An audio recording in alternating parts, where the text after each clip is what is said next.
He was a little man, about 5'5", in his 60s, rather tubby, enjoyed his drinks and his smokes. An unlikely hero, perhaps, but in the dark days of the 20th century, he helped save Britain. And he was one of the biggest mass murderers in history. Stalin was his party name.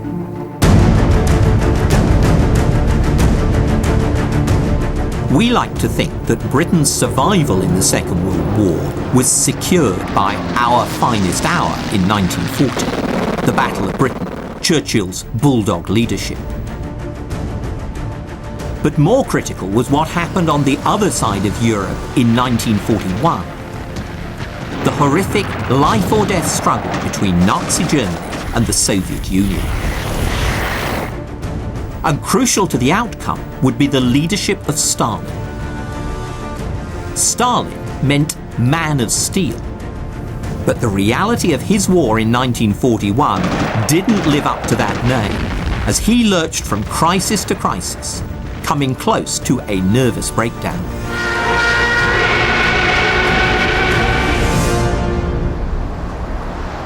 It was touch and go. In 1941, the Man of Steel blew it. His military bungling cost millions of lives. He nearly lost Moscow and almost let Hitler win the war. I want to explore how, despite his spectacular mistakes, Stalin clung on to power and led an extraordinary fight back against Hitler's military machine. This is the Second World War from the less familiar Russian perspective. A story of dramatic twists and turns that helps us to understand why Nazi Germany was eventually defeated and why a Stalinist Iron Curtain came down across half of Europe.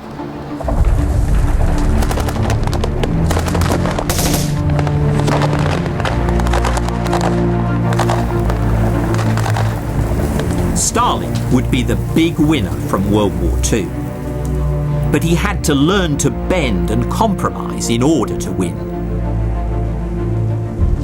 He would even enter into perhaps the most bizarre shotgun marriage in diplomatic history, sealed with an arch-capitalist during a drunken evening at the Kremlin.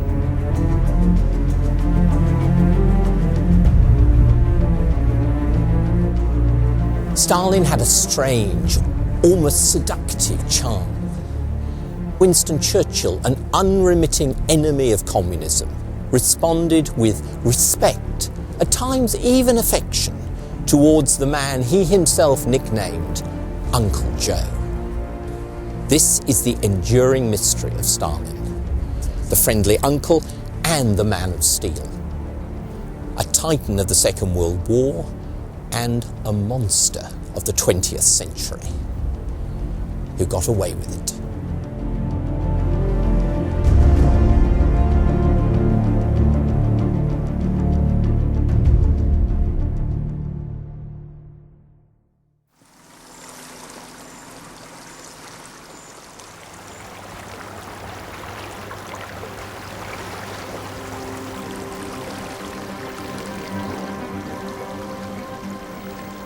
The German invasion of the Soviet Union, Operation Barbarossa, started here on the Bug River, 180 miles east of Warsaw, early on the 22nd of June 1941. And it began as a walkover.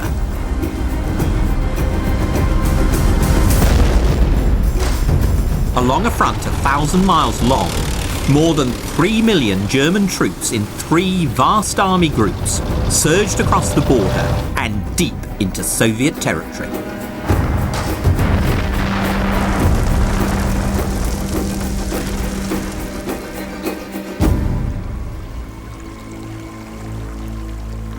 Officially, the Soviet Union called it a surprise attack.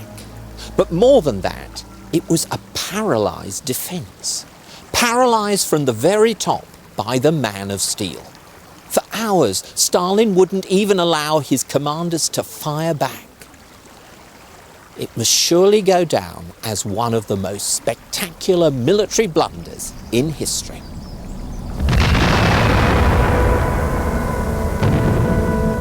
By noon on day one, a quarter of the Red Air Force had been destroyed. Over 1,200 planes, many of them lined up on the ground, uncamouflaged.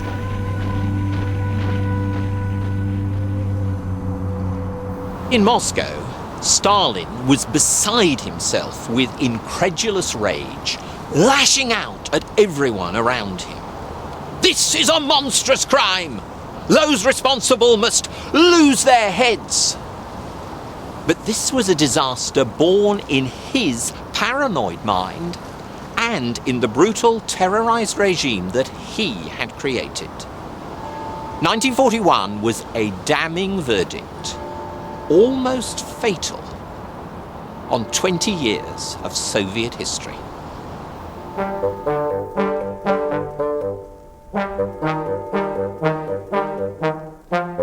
Yosif Vissarionovich Zhugashvili seemed an unlikely leader. Small, with a withered arm and a club foot, his sallow face pockmarked from smallpox. As a child in dirt-poor Georgia, deep in the Caucasus, he was regularly beaten by his shoemaker father.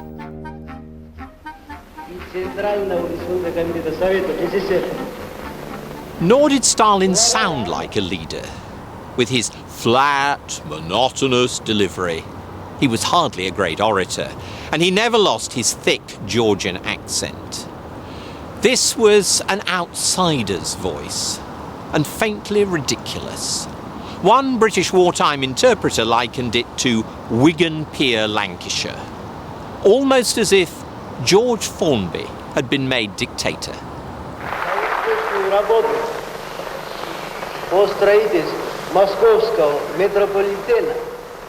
For a job well done in constructing the Moscow Metro, we declare gratitude to the whole underground construction collective of engineers, technicians and workers, both male and female.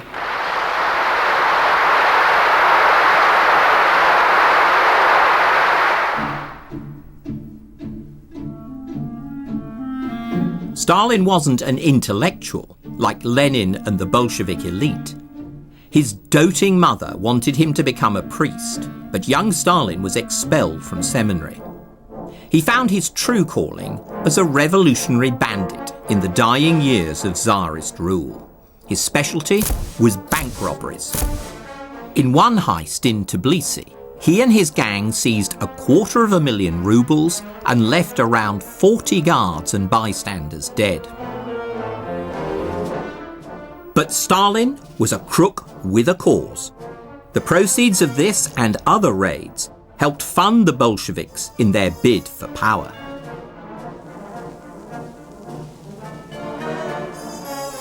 After the revolution in 1917, Stalin concealed his ambitions behind a facade of dull reliability. A backroom boy, not a big hitter. He was made general secretary of the party, sort of keeper of the card indexes. Neither he nor his administrative job appeared to pose a threat to rivals. But slowly, carefully, Stalin began accumulating power. Stalin made a career out of being underestimated. Behind the unimpressive exterior, this was a man with a sharp mind, a formidable memory, and a capacity to get to the heart of any problem. Unlike other dictators, Stalin wasn't a great talker, but he was a good listener, skilled at reading the tone and the thrust of a conversation while disguising what he himself really thought. At meetings, he would say little, waiting for his moment, while doodling obsessively.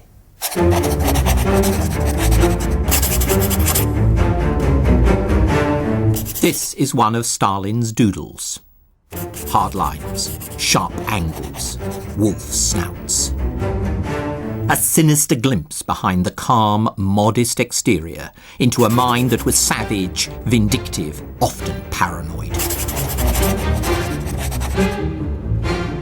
Here was a gangster, a street thug, but with a strategic brain and absolutely no respect for human life.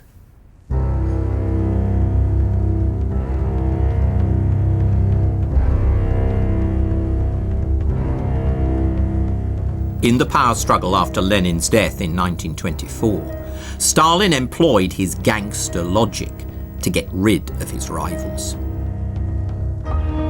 He cleverly shifted his political allegiances, allying with the right to eliminate the left, Trotsky,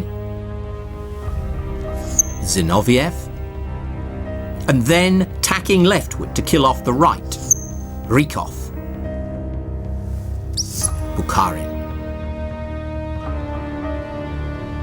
And in the 1930s, Stalin stitched up the loyalists and close officials who'd helped him rise, subjecting thousands to macabre show trials, torture, and death. Stalin had learnt that a well-timed beating or bullet could get him what he wanted.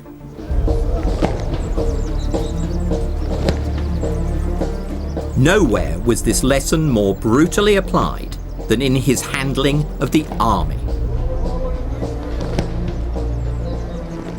Stalin was haunted by history. In particular, how Napoleon Bonaparte had exploited the French Revolution to jump from corporal to emperor. Determined to weed out any upstart Bonapartist in his army, Stalin appointed a new class of political commissars to watch over his officers. And he purged hundreds of progressively minded generals, including Mikhail Tukhachevsky, a charismatic early exponent of tank warfare. The confession of treason extracted from Tukhachevsky was handed to Stalin spattered with blood. The Soviet leader was utterly unrepentant. Who's going to remember all this riffraff in 10 or 20 years? No one. Nobody was safe, except Stalin, and he controlled the surviving members of his inner circle through raw fear. Men like his foreign minister, Molotov. Western diplomats called him stone-ass because he was so stubborn, but in private, Molotov was totally under Stalin's thumb. When Stalin had his Jewish wife Polina thrown in jail, Molotov joined the rest of the Politburo in voting for her imprisonment. Stalin's oldest buddy was Voroshilov, a former metal worker who liked dressing up in military uniforms.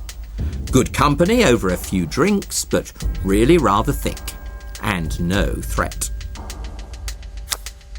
Beria was head of Stalin's secret police. He liked to keep his hand in by doing some of the torture himself using a truncheon. Then he relaxed by listening to records of Rachmaninoff or raping young women. But Stalin liked Beria because he was a coward who never challenged the boss.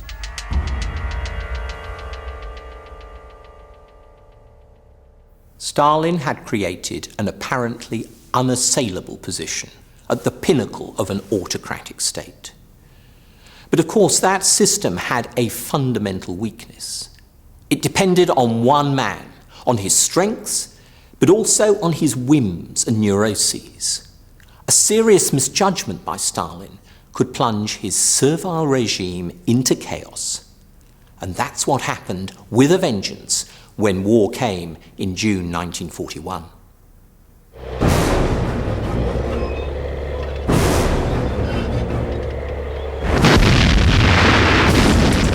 By June the 26th, 1941, just 4 days after Barbarossa began, 400,000 more Soviet soldiers were trapped as the Nazi pincers closed around Minsk a key stronghold on the route to Moscow.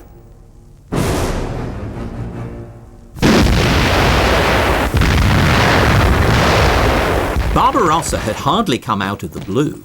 Stalin, like everyone else, knew all about Hitler's demands for Lebensraum, living space for Germany in Russia. Vor uns liegt Deutschland, in uns marschiert Deutschland und hinter uns kommt Deutschland. Stalin gambled on a deal with Hitler. In August 1939, he signed a pact with Germany that would carve up Eastern Europe. Stalin got half of Poland and the Baltic states of Estonia, Latvia and Lithuania.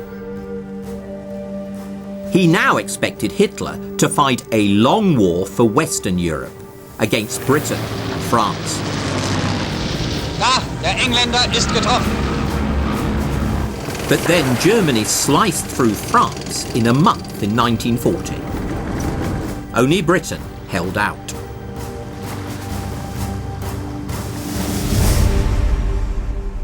Stalin's gamble had backfired disastrously. Victory in the West in 1940 left Hitler free to go east for living space in 1941. And now Stalin made another colossal error of judgment.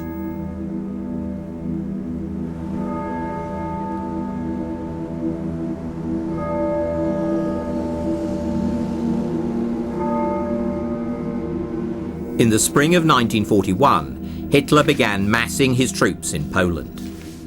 It was no secret. The Kremlin accumulated a bulging intelligence dossier, including clear warnings from German deserters and the British.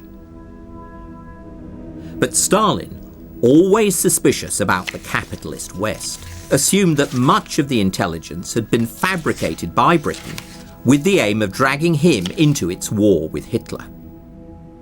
Stalin refused to go onto a war footing, telling his generals, "Germany is busy up to her ears with the war in the West, and I'm certain that Hitler will not risk a second front by attacking the Soviet Union. Hitler is not such an idiot." Stalin didn't grasp that Hitler was intoxicated by a megalomaniac vision. He assumed that the Führer would act like he did, on hard-boiled calculations of national self-interest. This was Stalin's fundamental mistake.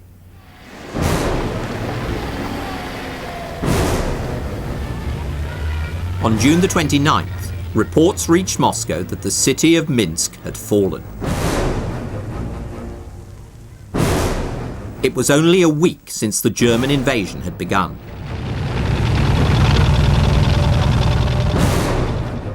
At this rate, the Germans expected to be in Moscow within a month.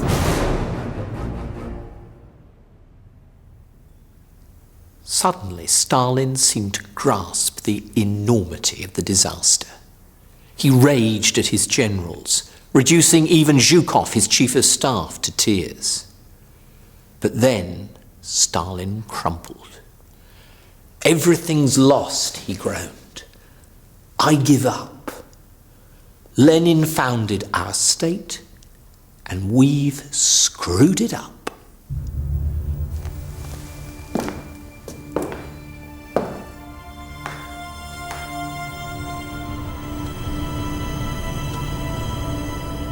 Stalin was driven to his dacha on the outskirts of Moscow.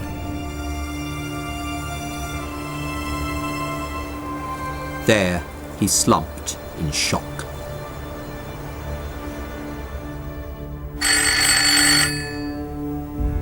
Next day, he didn't come into the Kremlin or respond to phone calls. In the dictator's absence, no one dared to take any decisions or sign any documents. Suddenly, there was a chilling vacuum at the heart of power. Was this a sinister game?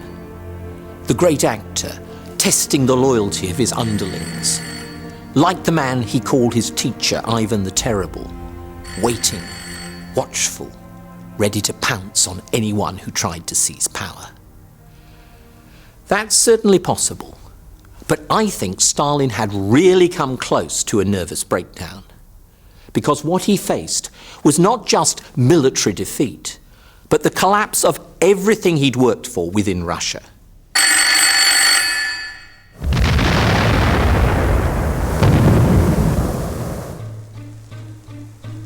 Stalin had revolutionized his country even more profoundly than Lenin.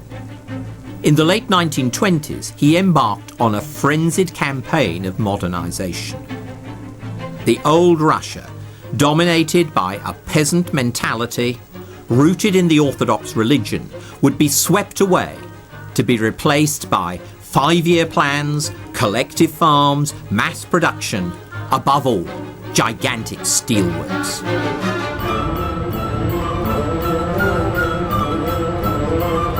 It was a steel crusade for the man of steel.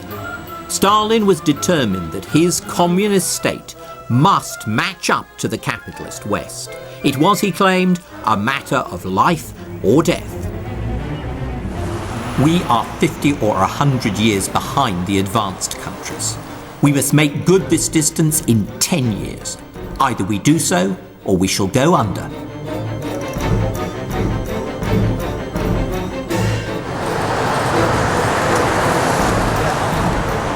Stalin's Russia did catch up. During the 1930s, iron and steel output increased fourfold. A country that produced only 700 trucks in 1928 churned out more than 180,000 in 1938. Stalin's second revolution dragged Russia into the 20th century. But it couldn't have been accomplished without the utter ruthlessness that was his trademark.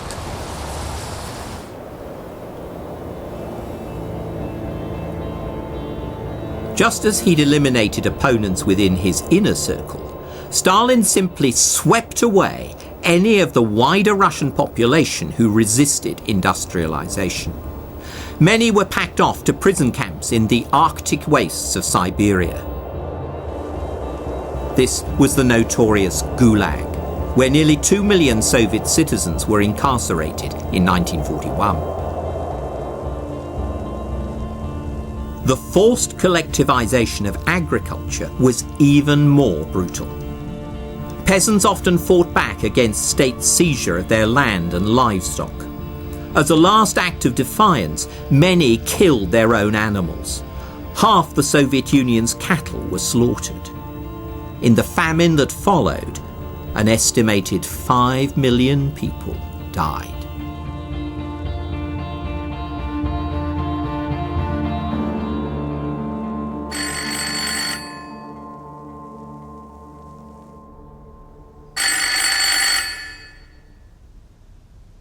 This was Stalin's revolution, its triumph and its tragedy.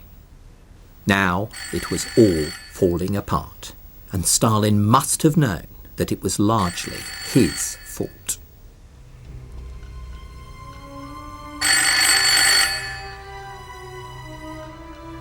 On June the 30th, 1941, with German panzers rolling towards Moscow, the Politburo drove out to Stalin's dacha.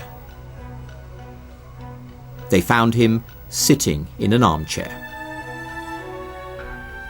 Stalin looked up, haggard and nervous. "Why have you come?" he asked, apparently suspecting a coup. But the men in suits were on a very different mission. They wanted Stalin to return, to take charge of a new state defense committee, a sort of war cabinet. The relief on Stalin's face was transparent. "But," he asked, "can I lead the country to victory? There may be more deserving candidates." His old crony Voroshilov spoke up. "There is none more worthy." Nodding, Stalin accepted his new role. Even at the moment when Stalin had screwed it all up, his yes-men hadn't the guts to depose him. Or more exactly, and more chilling, after a decade in which they'd been both the agents and the victims of Stalinist terror, they couldn't imagine Russia without him.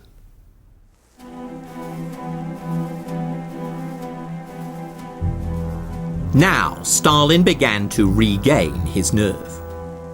His prime task was to steady the country, dispelling the swirl of rumour and panic. One old man in a Moscow street complained, "Why hasn't anyone spoken to us on the radio? They should say something, good or bad, but we are completely in a fog." On July the 3rd, Stalin finally broke his silence, with a speech relayed across the country through loudspeakers in factories and streets. Hitler's troops have succeeded in capturing Lithuania, the western part of Belorussia, part of western Ukraine. A grave danger hangs over our country. Stalin's delivery was as flat and toneless as ever. His Georgian accent still grated. But what he actually said was astounding. He frankly admitted that most of the Western Soviet Union had been lost. He even addressed his people not just as comrades, but as brothers and sisters and dear friends. From the depths of the crisis, Stalin was attempting to build a new relationship with his people. But behind the soft soap was the old iron fist. Stalin intended to terrorize his army into fighting. He issued an order, dryly known as Number 270. Those falling into encirclement are to fight to the last. Those who prefer to surrender are to be destroyed by any available means, while their families are to be deprived of all state allowances and assistance. This savage order was Stalin's handiwork, but he got his henchmen, including Molotov and Voroshilov, to add their names at the bottom. When Stalin's son Yakov was captured, Order 270 was applied to his family. His wife, Yulia, Stalin's daughter-in-law, spent 2 years under arrest. Yakov was later shot at a POW camp near Lubeck, whether in an attempt to escape or as a deliberate act of suicide has never been clear.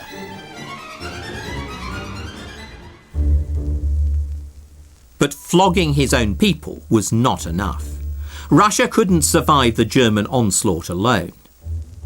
The only other power still fighting Germany was one that had tried to crush the Russian Revolution. Now, in an extraordinary U-turn, Stalin reached out to the old capitalist enemy.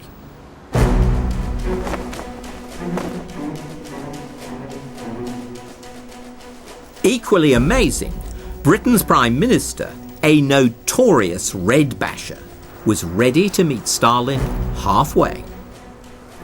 I see the Russian soldiers guarding the fields which their fathers have tilled from time immemorial. I see advancing upon all this in hideous onslaught the Nazi war machine with its clanking, heel-clicking, dandified Prussian officers. It seemed as if Winston Churchill was going back on everything he'd been saying in the last 20 years. After the Russian Revolution, he even wanted British troops to help stamp out what he called the foul baboonery of Bolshevism. By 1941, Churchill's view was changing. In part, he recognised that Stalin's Russia was very different from Lenin's anarchic state. But it was also a matter of political expediency now, because the Soviet Union was his enemy's enemy. The day Barbarossa began, Churchill told an aide, "If Hitler invaded hell, I would at least make a favourable reference to the devil in the House of Commons."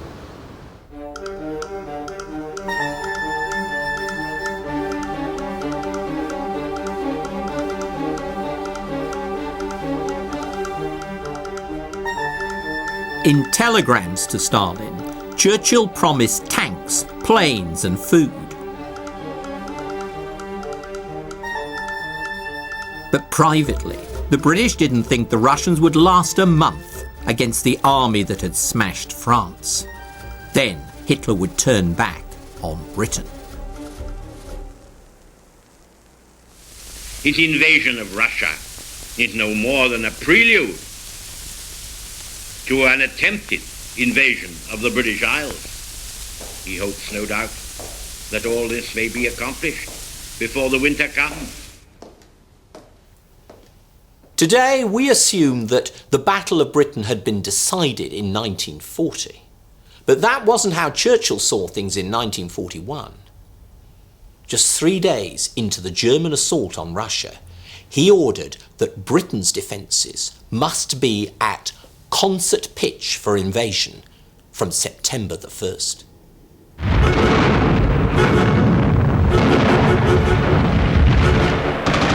In September 1941, it did indeed look as if Russia's big cities were doomed. In the north, German troops laid siege to Leningrad, the old Tsarist city of St. Petersburg. Hitler ordered it to be destroyed street by street and then razed to the ground. Down south, German panzers encircled Kiev, capital of the Ukraine. Out of his depth, Stalin could only bluster and bully. Hearing that Nikita Khrushchev, the local party boss, was ready to surrender, Stalin telephoned him in a rage. "You should be ashamed of yourself. Do whatever it takes. If not, we'll make short work of you."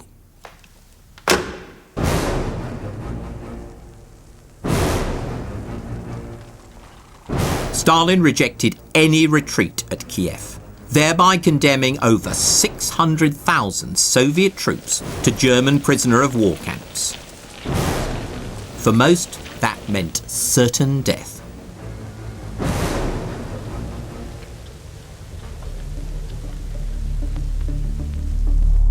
After yet another disaster, Stalin was in a state of panic.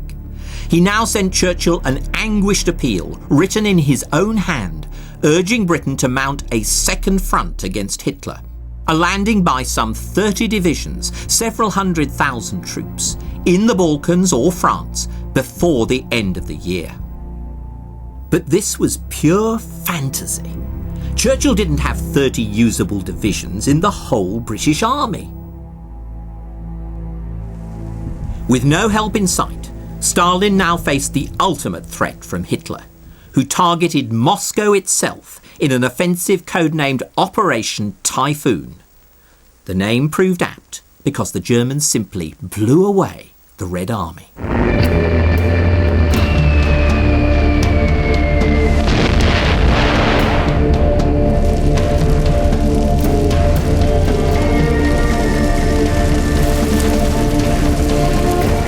By October the 5th, German tanks were only 80 miles from Moscow. Stalin placed veteran General Georgy Zhukov in charge of the defence of the Soviet capital, with one of his highly motivational pep talks. If Moscow falls, heads will roll.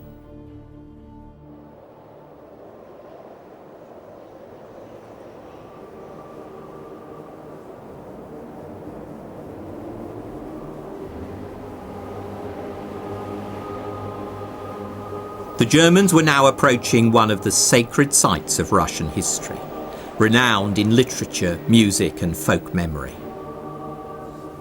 Stalin ordered a last stand here, on what he called the Mozhaisk Line. The Mozhaisk Line was largely a figment of Stalin's imagination, but it was rooted in Russian history, because it ran across the old battlefield of Borodino. Borodino was the epic battle between Napoleon's France and Tsarist Russia. It was evoked in sound by Tchaikovsky's 1812 overture and immortalised in words by Tolstoy in War and Peace, his classic novel, which was being serialised on Radio Moscow. Now, Russian troops slugged it out with the Germans around the very earthworks where their ancestors had fought Napoleon's Grand Army.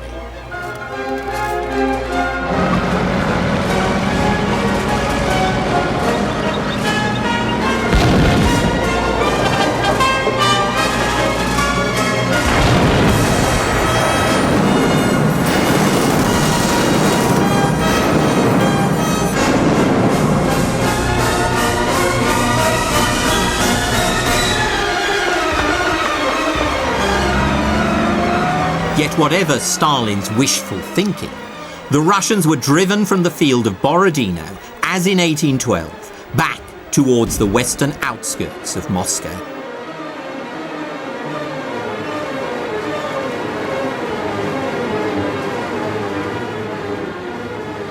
This was a critical moment. The fate of Moscow, the very outcome of the Second World War, hung in the balance.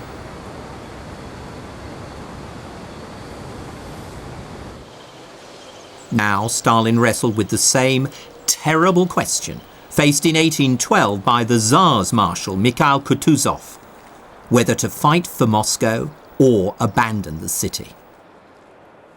Here, in 1812, Kutuzov decided to fall back and sacrifice Moscow in order to preserve his army and ultimately save Russia. Now, in 1941, Beria took a similar line, arguing, Moscow is not the Soviet Union. Defending Moscow is useless. Zhukov, on the other hand, was sure that Moscow could be held. Stalin, torn between these conflicting views, pored over a new biography of Kutuzov, underlining the sentence, up to the last moment, no one knew what Kutuzov intended to do.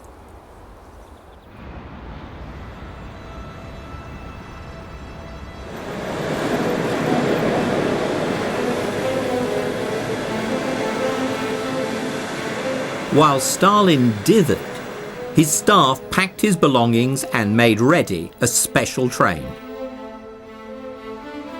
Then, on the morning of October the 15th, Stalin authorised the government to prepare an evacuation to Kuibyshev, 500 miles east of Moscow.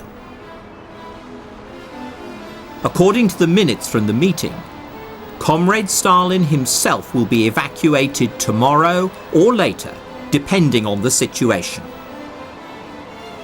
Even at this, its most desperate moment, Stalin's regime kept up its calculated yet gratuitous cruelty. As the Soviet bureaucracy geared up to go, the jails were cleared out. One victim was part of Stalin's inner circle, Bronya, the wife of Alexander Poskrobyshev, Stalin's secretary, the bald little gatekeeper of the Kremlin office. Bronya had been imprisoned on trumped-up charges of treason. Poskrobyshev was distraught, but Stalin did nothing to help. Don't worry, he said sweetly. We'll find you another wife.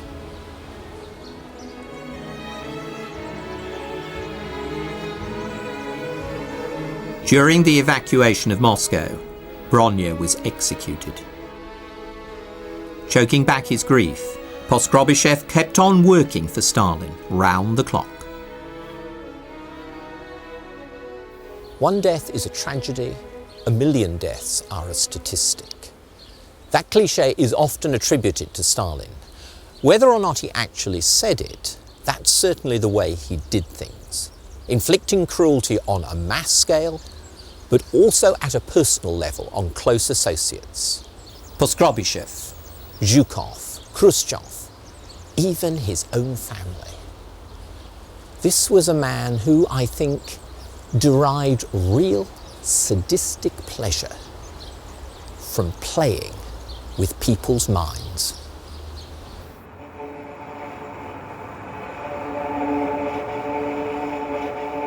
Stalin's own mind, about evacuation was still undecided. On October the 16th, 1941, the people of Moscow woke to what seemed like a ghost town. No buses, trams, or even policemen.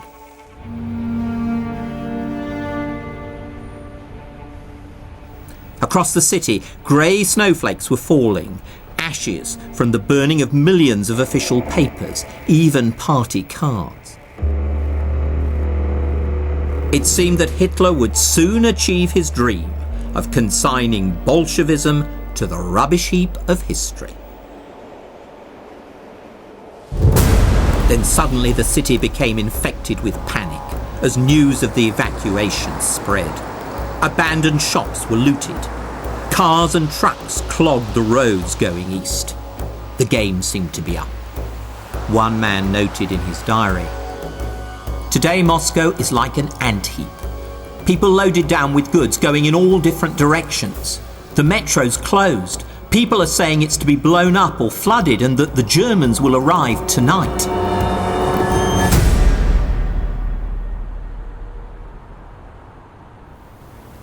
At an outlying railway siding, Stalin's train was ready. According to one of his aides, the Soviet leader paced up and down in his tattered greatcoat, weaving in and out of the steam, still pondering. Then he told his staff, "No evacuation. We stay here until victory." The evacuation order was revoked. Hundreds of looters were shot, and the capital was placed under martial law. No one can really judge what tipped Stalin's decision. Certainly he and Zhukov knew that fresh troops were being rushed west from Siberia. But I think that Stalin's ego and sense of history also played a part. The outsider, the cobbler's son from faraway Georgia, thought that he could outdo Kutuzov, one of the heroes of the Russian past. He would save Russia and save Moscow as well. Stalin had now finally taken a grip on the crisis and on himself. His decision to stay in Moscow and quell the panic was a critical turning point of World War II. Despite appearances, all was not going Hitler's way. Hitler had assumed that what he considered to be the Jew-ridden Bolshevik regime would quickly collapse. "You have only to kick in the door," he said, "and the whole rotten structure will come crashing down."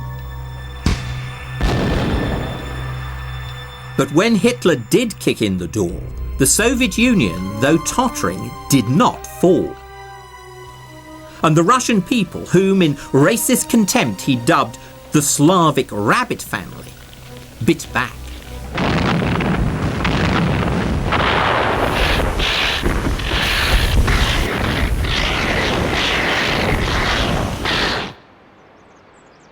Hitler and his generals underestimated the resilience of Stalin and his state. Even more, they underestimated the tenacity of the Russian people.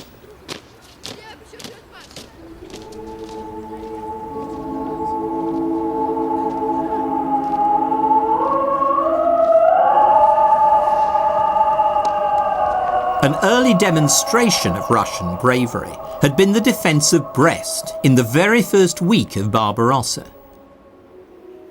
The citadel here is still commemorated, even by the youth of the 21st century, as a hero fortress of the Soviet Union.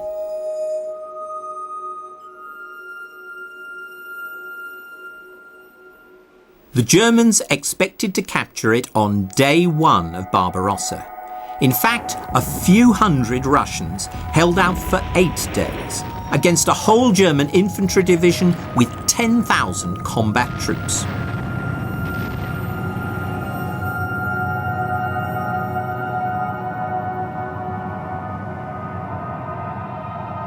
The Russians battled on in appalling conditions, with virtually no water. The Germans tried everything: tanks, shells, bombing. Eventually they had to winkle out the defenders room by room. One Russian soldier, Georgy Karbuk, recalled, "The Germans deployed flamethrowers.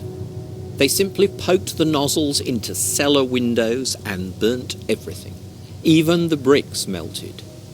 Others threw grenades into cellars where families were hiding."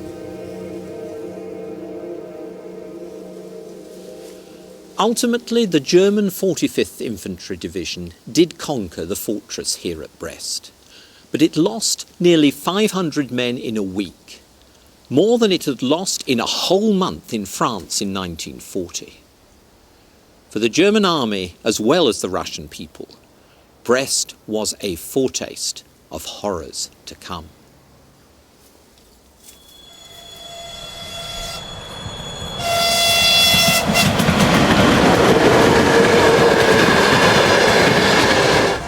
The will to resist the invaders was just as strong behind the front line.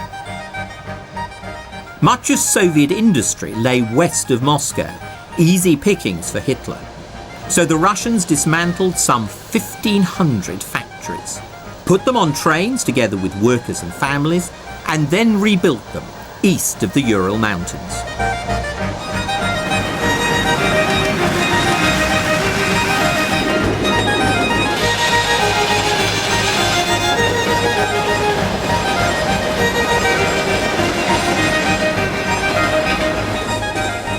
The scale was incredible. Over 1 million railway wagons were needed. Placed end to end, it was estimated, they would have stretched right across the country, from Poland to the Pacific.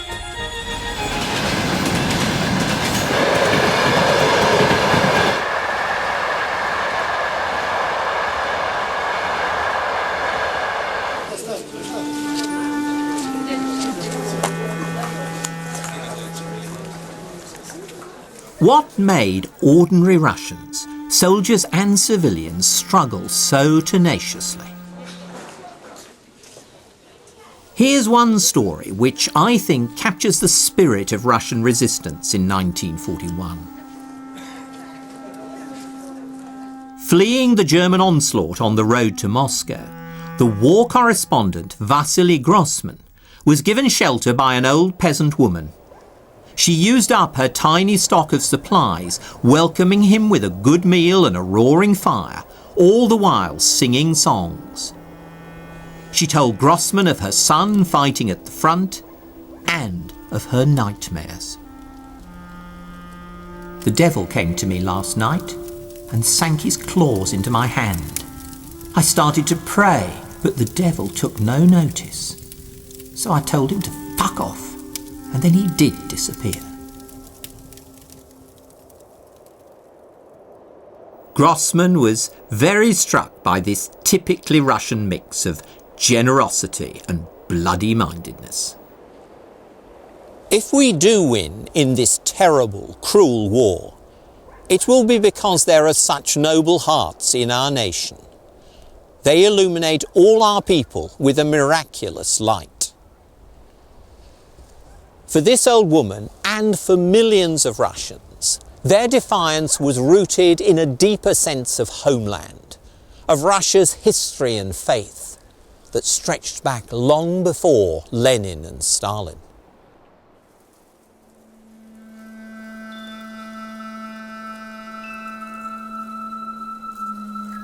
One popular wartime poem tapped into this mood, imagining the ghosts of the old religious Russia coming to the aid of Stalin's godless communists. It was as if, at the graves in each Russian village, guarding the living with the sign of the cross, our ancestors were gathering to pray for their grandsons who no longer believe in a god.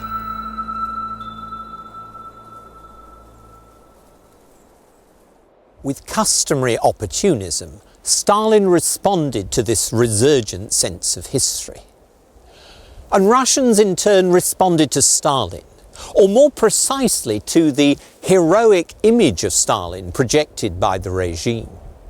the man of steel, the modern Tsar, became a symbol for the Russian people of their determination to resist the new invaders. За полный разгром немецких захватчиков. Смерть немецким оккупантам. Stalin accelerated his transformation into nationalist leader. His speech for the Revolution Day parade in November invoked Lenin, but also the Russian heroes who'd repulsed earlier invaders, including the Tsarist general Kutuzov. Оккупантам. Да здравствует наша славная Родина, ее свобода. The troops paraded through Red Square and marched straight on to the front.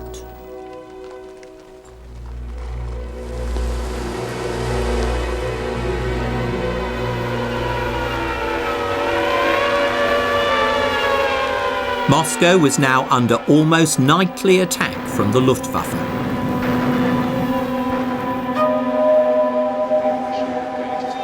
The Kremlin's air raid shelters had not yet been completed, so for a few days Stalin shared the ordeal of ordinary Muscovites, dossing down in his greatcoat alongside them in one of the metro stations.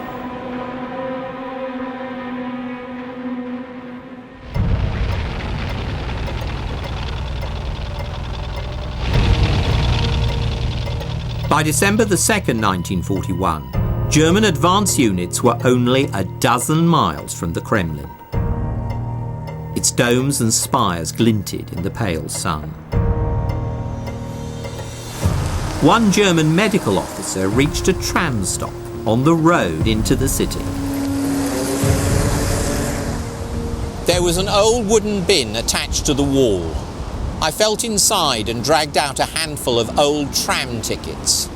We picked out the Cyrillic letters, which by now we knew spelt Moskva. But there was to be no easy ride into Moscow for those German soldiers. This vast replica of a tank trap marks the end of the line for them. The point where Barbarossa, once molten fire, literally froze up.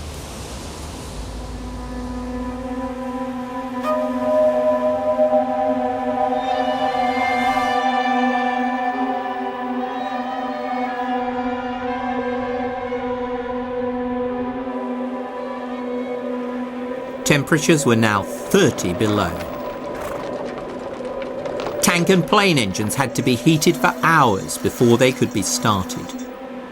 Many German soldiers lacked winter clothing, even proper gloves, victims of Hitler's hubris about a quick victory.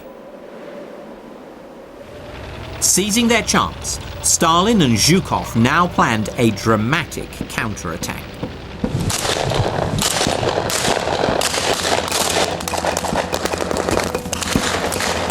Before dawn on December the 5th, Soviet troops ploughed into the frozen Nazi pincers around Moscow.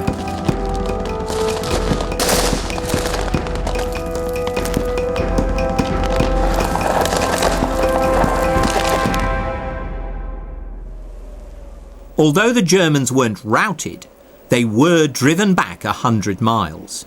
At last for the Russians, after 6 months of defeat, a first victory. But could they keep it up?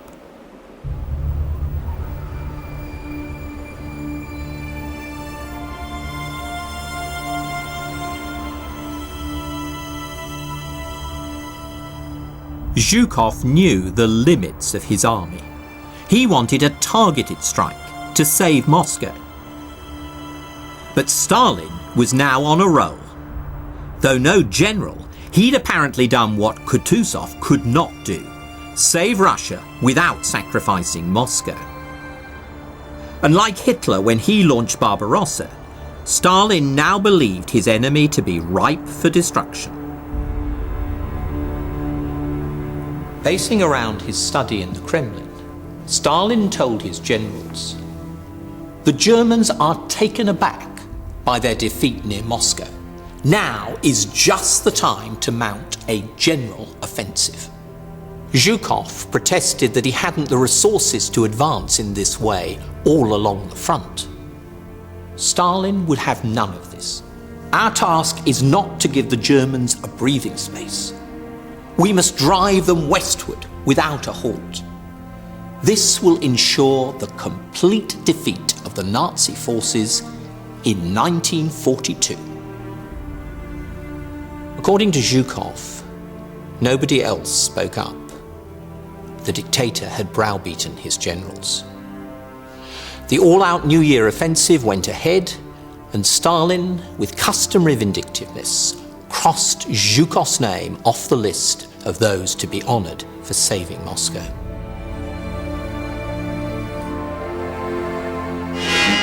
Along the whole front, the great Russian counter-offensive, which Stalin personally worked out in every detail, springs to life. British newsreels recorded Stalin's great offensive. The heroic Russians seemed to be the only ones effectively fighting the Germans. Britain was still on the back foot. And America, though at last in the war, was in disarray after Japan's surprise attack at Pearl Harbor. Yet in early 1942, Stalin was sniffing victory. And, like Hitler, it went to his head. Having lost Eastern Europe in 1941, he was now determined to get it back. He told Britain and America that Russia's rewards for victory should include Eastern Poland and the Baltic states, the very territories signed over to him in 1939 as part of his pact with Hitler. Now he wanted his allies to endorse the same dirty deal. This obsessive haggling for territorial gain may seem bizarrely premature to us now, but I think it makes sense if we remember that Stalin, still on a high from the success of the winter counteroffensives, thought the war might be over within a few months. So he was trying to strengthen his hand for an upcoming peace conference. Russian friendship was vital for Britain, but handing over Poland and the Baltic states to the Soviets, just as Hitler had done, seemed utterly immoral. After anguished debate, the British government dug in. So Stalin applied direct pressure. He sent Molotov, his tough guy foreign minister, to Britain to press Russia's case for territory. Early one morning in May, a powerful 4-engine Soviet bomber came in to land at a northern aerodrome. Out of it stepped the Soviet People's Commissar for Foreign Affairs, Monsieur Molotov, clad in heavy fur-lined flying kit. In front of the newsreel cameras, it was all smiles. But behind the scenes, Molotov did not prove an easy guest.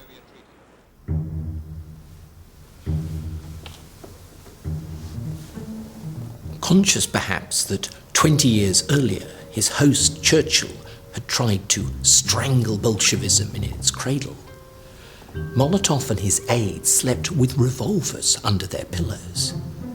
Their rooms were also guarded round the clock by grim Russian matriarchs dressed in black.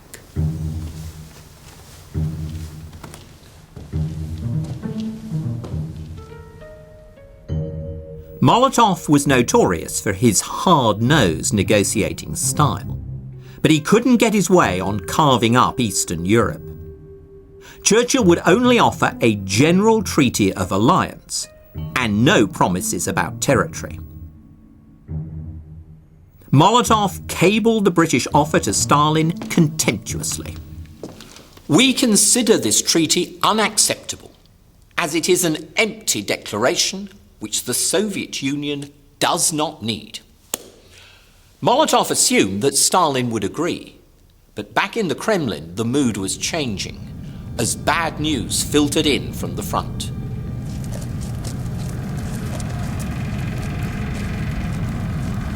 Buoyed up by overconfidence, and once again riding roughshod over generals like Zhukov, in May 1942 Stalin had ordered a reckless new assault to recapture Kharkov, second city of the Ukraine.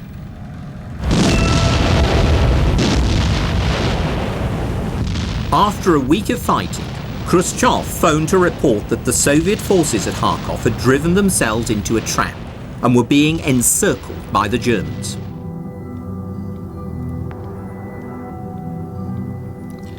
Stalin refused even to take the call, put down the phone, as if he knows what he's talking about.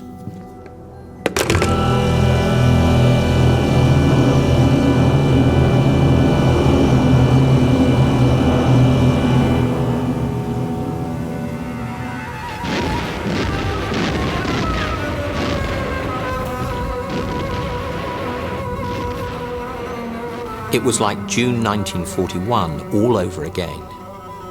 Only after 250,000 men were captured and 1,200 tanks written off did Stalin face the facts.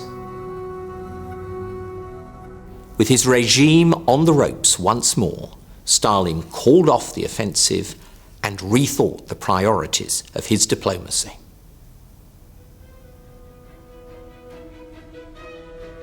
Stalin dropped his demands for territory. What mattered now was getting the Allies to mount a second front, a British and American assault on mainland Europe to divert German forces from Russia.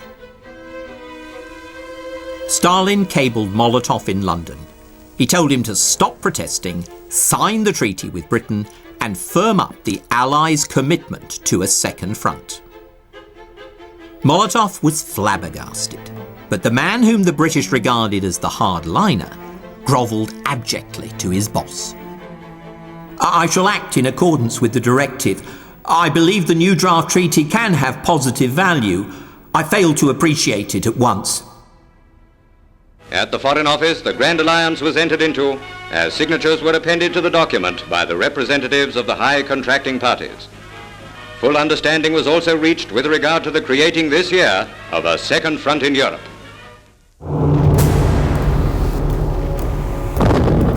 In mid-1942, Hitler resumed his offensive. The new campaign was directed southeast to seize Russia's oil in the Caucasus.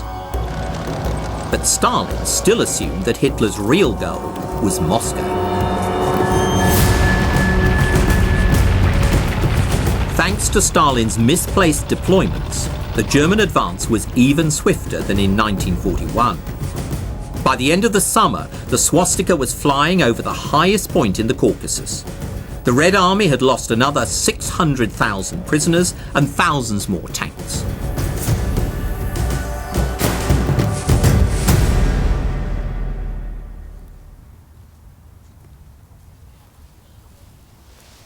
The pattern was the same as 1941. Armoured pincers and mass encirclements. Rants from Stalin about not one step back, and new orders for blocking units to shoot those trying to flee. In July 1942, with the Red Army collapsing, Stalin was once again desperate for help.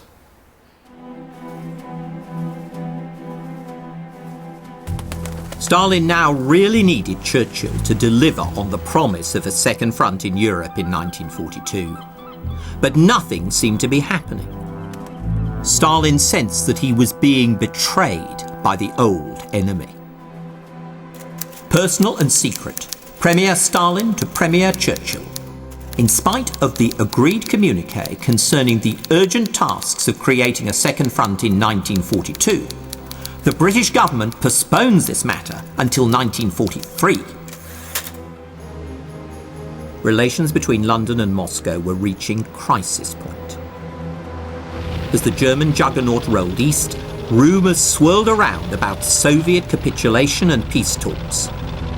A new Nazi-Soviet pact would be a disaster for Britain. For the British, Stalin's military blunders opened up a terrifying scenario. Churchill's Chief of Staff, Alan Brooke, noted in his diary, "While we are talking, the Germans are walking through the Caucasus. Our defences in Iraq and Persia are lamentably weak." If the Germans smashed through the Caucasus to Iraq and Persia, they would grab most of Britain's oil. Neutral Turkey would probably throw in its lot with Hitler. perhaps even allowing a link-up with Rommel's army in Egypt, now steamrolling towards the Suez Canal. The Germans might even join forces with the Japanese to threaten India from the west as well as the east. Nightmares perhaps, but all too real and vivid at the time. In 1941, Russia's collapse threatened to expose the British Isles to the Nazi war machine. In 1942, the whole British Empire seemed at stake because of Stalin's military bungling. While Stalin felt betrayed by Churchill over the promise of a second front, Churchill doubted Stalin's ability to hold out against Hitler. Without trust, the alliance was doomed. Churchill felt that he and Stalin had to meet face to face. In the middle of August 1942, after a long flight dodging German fighters, Churchill arrived in Moscow. Churchill was excited to meet Stalin for the first time and keen to get the measure of the man. But he was also anxious. He was about to give Stalin an update on the Second Front that wouldn't be welcome. It was, he said, like carrying a large lump of ice to the North Pole.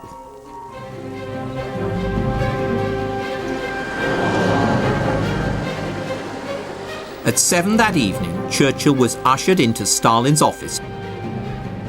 First impressions were not flattering.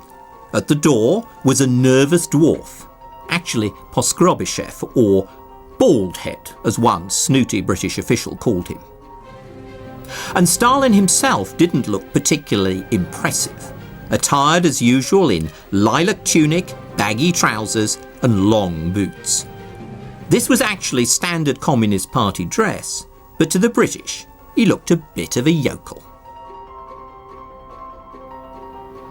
For Stalin, a gangster from the Caucasus, used to manipulating cronies and underlings, having to negotiate with a grandee from the West, face to face and on equal terms, was a new experience.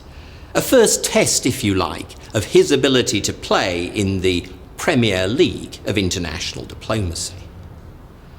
And I think that the records of his meetings with Churchill throw a revealing light on Stalin's effectiveness as a statesman, as he learnt to manage Russia's wartime alliances for his own ends. To start with, the meeting was heavy going. Stalin admitted that the news from the Caucasus was bad. Churchill spoke defensively about all the problems of mounting a second front in France that year. Stalin looked grim. What about a smaller operation, he asked, like recapturing the Channel Islands? Churchill said it would be a waste of seed corn for the real harvest, which would come in 1943. Stalin, who was used to wasting tons of seed corn, replied testily, "A man who isn't prepared to take risks cannot win a war." But then Churchill revealed that he and the American president, Franklin Roosevelt, had a top-secret plan which would be every bit as good as a second front offensive against mainland Europe. He drew a sketch of a crocodile. Northern France, he said, was Hitler's hard snout, but the Mediterranean was his soft belly.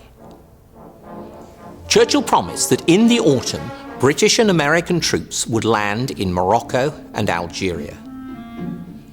If North Africa was won in 1942, he said, we will launch a deadly attack on Hitler next year. Stalin was now fully engaged. He asked a lot of questions. The meeting broke up after 3.5 hours. The British Prime Minister was driven back to the dacha he had been assigned. Churchill was jubilant. My strategy was sound, he crowed. First, he'd given Stalin the bad news. Then he'd offered glad tidings. Stalin, he said, ended enthusiastic, in a glow. Churchill declared that Stalin was just a peasant whom he knew exactly how to handle. Too late, Churchill was warned that the room had probably been bugged, and that his comments might well be passed on to Stalin. But Churchill wasn't cowed, stalking up to the likely location of a microphone and shouting, "The Russians, I have been told, are not human beings at all. They are lower in the scale of nature than the orangutan. Now, let them take that down and translate it into Russian." It was a strange echo of Churchill's spluttering 20 years earlier about Bolshevik baboonery. Whether his bombast got back to Stalin, we don't know, but the next meeting between the two leaders was very different. Perhaps Stalin felt insulted by Churchill's taunts. Or maybe he'd seen through the so-called Second Front in the Mediterranean. The evidence isn't clear, but Stalin now played the hard man. Sitting back in his chair, eyes half closed, puffing at his pipe, he tore Churchill to shreds. He dismissed North Africa as an irrelevance. He accused Churchill of breaking a firm promise about the Second Front. He even mocked the British for cowardice. If the British army had been fighting the Germans as much as the Russian army, it wouldn't be so frightened of them. Churchill was livid. He shouted back, giving as good as he got. The second meeting ended in icy deadlock.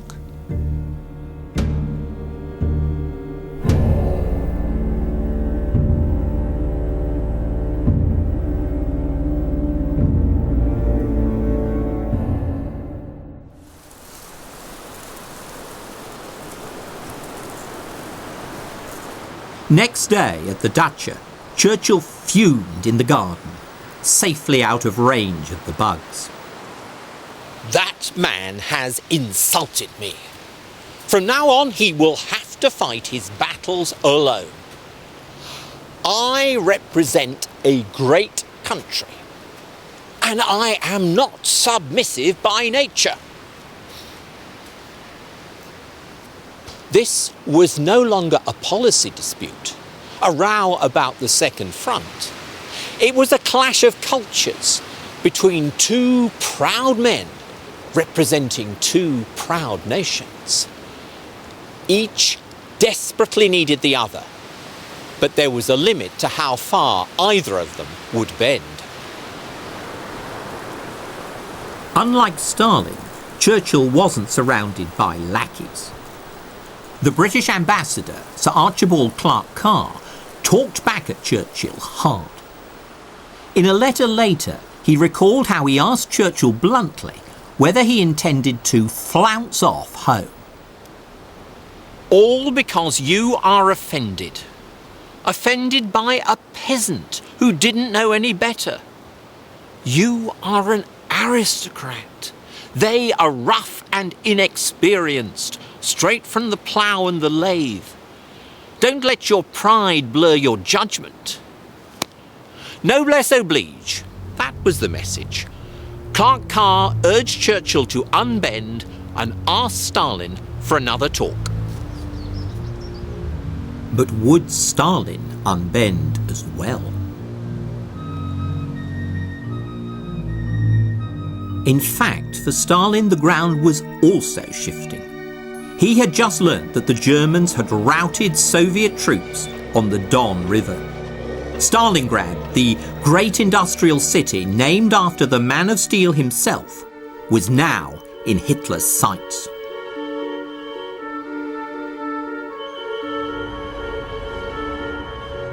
Round 3 between Stalin and Churchill began at 7 in the evening in Stalin's office. The two leaders had a polite and businesslike final discussion about various aspects of the war. But as Churchill got up to say goodbye, Stalin became Mr. Nice Guy all of a sudden. Why don't you come back to my apartment in the Kremlin and have a little drink,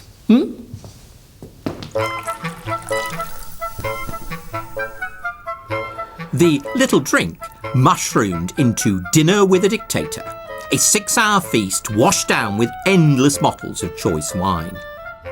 Stalin introduced Churchill to his daughter Svetlana and watched his reaction with a twinkle in his eye, as if to say, "You see, even we Bolsheviks have family life." The mood became progressively more unreal as conversation lurched from the present to the past. Churchill boasted about the military genius of his ancestor, the Duke of Marlborough. Stalin, with an impish smile, said he thought the Duke of Wellington was more talented because he crushed Napoleon, who presented the greatest danger in history. Then Stalin got on to the collective farms campaign and the criminal resistance of the peasants. It was, he said, a terrible struggle. 10 million people, all very bad and difficult, but necessary.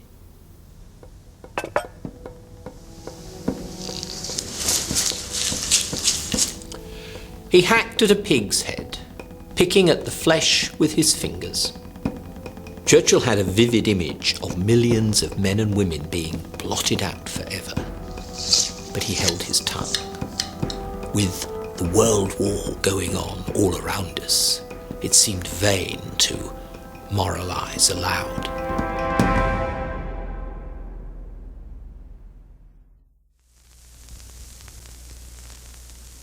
This final meeting cemented the alliance. Churchill left Moscow with a new confidence in Stalin. On the plane home next morning, nursing a massive hangover, he murmured, "I was taken into the family. We ended friends." Of Joseph Stalin, the Prime Minister has brought back an excellent impression of a great rugged war chief, blunt of speech, with a saving sense of humor. The two formed a friendship which promises well for the victory of the United Nations.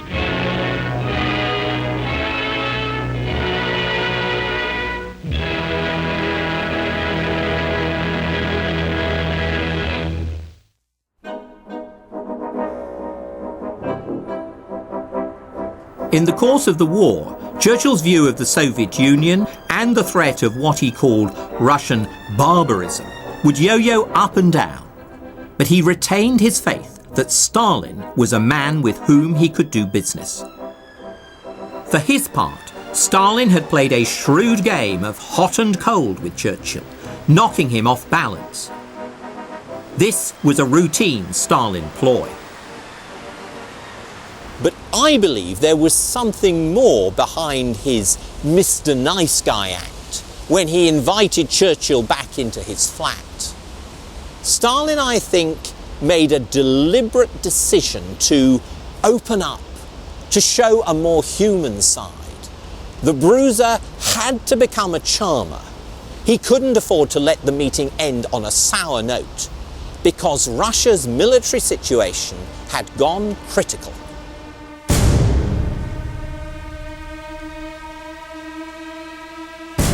The Caucasus and Russian oil fields now seemed within Hitler's grasp. The decisive battle would be in the cauldron of Stalingrad, where 2 million Soviet and German troops became locked in a struggle to the death.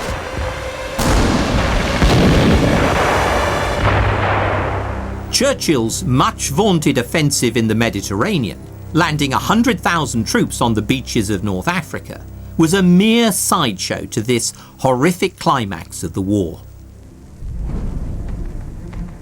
Having failed to wipe Leningrad and Moscow off the map, Hitler was now determined to erase Stalingrad.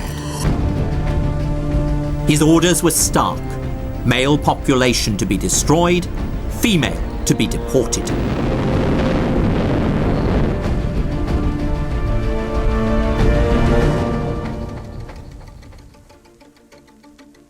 Hitler was becoming ever more the control freak as supreme commander. But Stalin, the man of steel who'd bent towards Churchill, was also learning to be less rigid in dealing with his generals. Swallowing his old fear of Bonapartism in the army, Stalin dismantled the system of political commissars, the apparatchiks who could question officers' orders on party or ideological grounds. Now commanders were allowed to take decisions for military reasons alone. Party hacks like Voroshilov were demoted, while Stalin promoted Zhukov to deputy supreme commander. Zhukov knew the fate of Stalin's generals. At first he tried to refuse the promotion, claiming that their temperaments were incompatible. But Stalin was insistent. Let us subordinate our temperaments to the interests of the motherland. Zhukov wasn't just a one-man band. Around him he built a capable staff of intelligent and efficient planners. This was a decisive moment, a sign that Stalin had the essential flexibility to survive. In 1941, Stalin had appealed to nationalism, not communism, in order to galvanize his people for war. In 1942, he compromised again, scrapping the ideology of party control to give his top generals the freedom to fight. While Russian soldiers battled heroically in the ruins of Stalingrad, Zhukov and his staff formulated a bold plan to relieve the city. And Stalin let them do it, finally releasing the reserves he'd retained to protect Moscow and not pushing Zhukov this time into a premature assault.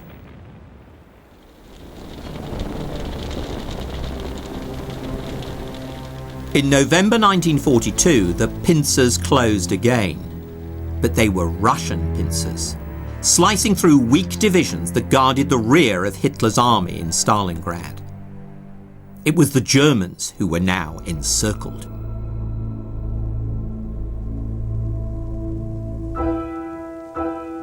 Their final surrender in January 1943 coincided with the 10th anniversary of Hitler's seizure of power. It was a devastating turn of fortune's wheel. War correspondent Vasily Grossman witnessed the Russian victory. Prisoners move on and on in crowds, their mess tins rattling, belted with pieces of rope or wire. Russian troops are marching. Their spirits are higher now. It would be great to get to Kiev. Another man. I'd like to get to Berlin.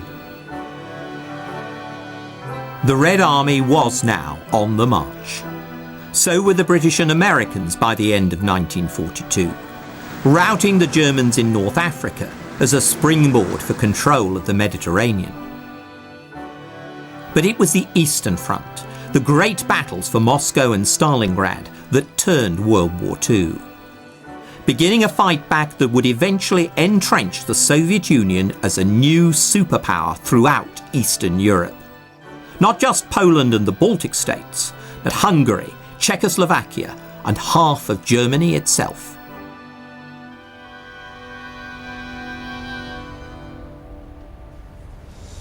The Second World War was a struggle to defeat Hitler's genocidal imperialism. Yet the man who gained most from victory was a dictator as cruel and ruthless as his enemy. The difference between victory and defeat was in large part that Stalin eventually learned from the mistakes that had cost millions of Russian lives, whereas setbacks only made Hitler more unyielding in his fantasies. Ultimately, Stalin, for all his Bolshevik ideology, was a pragmatist with a keen eye for survival. Although he was an outsider, his command over the Russian people gained him an empire bought with their blood that surpassed anything won by the Tsars. So there was a ghastly moral compromise at the heart of the Allied victory. In 1945, the defeat of one evil helped entrench another evil across half of Europe and in Russia itself.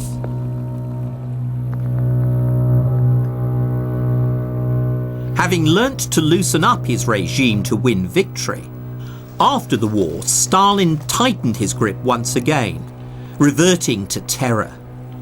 He put his generals back in their place, demoting the war hero Zhukov on charges of corruption. And he clamped down on his people with renewed censorship and another purge of the party. In the 1950s, Vasily Grossman pondered the cost of victory, reflecting on how the heroism of the war had saved Russia, while also saving Stalin and shoring up the Stalinist system. His epic novel, Life and Fate, was modelled on Tolstoy's War and Peace. At the fulcrum of his book, Grossman evokes Stalin waiting anxiously for the start of Zhukov's vital counteroffensive around Stalingrad. The passage is pure fiction, but also, I think, sublime poetic truth.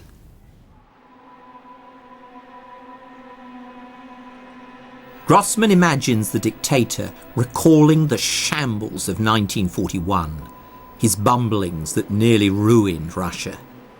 In his mind's eye, behind Hitler's tanks, Stalin sees the millions of Russians he destroyed coming back to life. The prisoners of the Arctic gulag breaking up through the permafrost, emaciated peasants crawling out of the soil, all of them looking for him.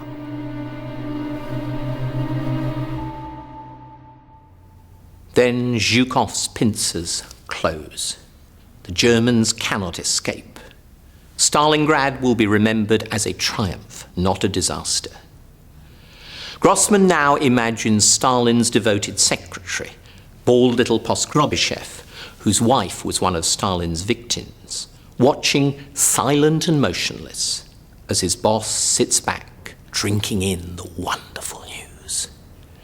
To the victor, the spoils. This was his hour of triumph. He'd not only defeated his current enemy, he had defeated his past. In the villages, the grass would grow thicker over the tombs of 1930. The snow and ice of the Arctic Circle would remain dumb and silent. He knew better than anybody that no one condemns a victor. Very slowly and gently, his eyes closed, he repeated the words of a song. "You're caught in the net, my pretty little bird. I won't let you go for anything in the world." Poskrovyshev looked at Stalin, at his grey, thinning hair, his pockmarked face, his closed eyes. Suddenly, he felt the ends of his fingers grow cold.